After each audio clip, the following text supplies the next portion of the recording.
আক্কার বাক্কার বম্বে বু magic box white শু। হ্যাঁ ভাই, আজকে তোমাদের আমি জাদু দেখাবো। কেন জাদু দেখাবো?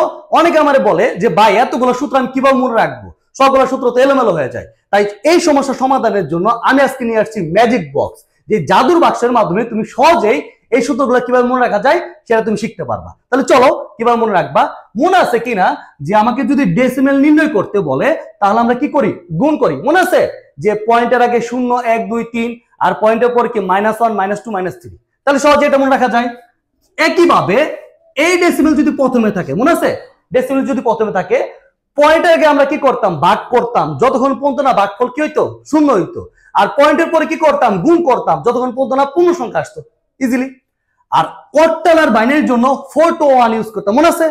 ঠিক একই রকম হেক্সার বাইনারির জন্য কি 8 4 to 1 ইউজ করতাম। আর অক্টাল আর হেক্সার জন্য মনে আছে ওগো বয়সো না জুতার বাড়ি খেও না। তুমি এই ম্যাজিক বক্সটা যদি মনে রাখতে পারো, যে কোনো কনভার্সন যদি বলে বা রূপান্তর বলে তাহলে সহজেই তুমি নির্ণয় করতে পারবা। এর মাধ্যমে শেষ হলো আমার সংখ্যাপতির রূপান্তর। ধন্যবাদ সবাইকে।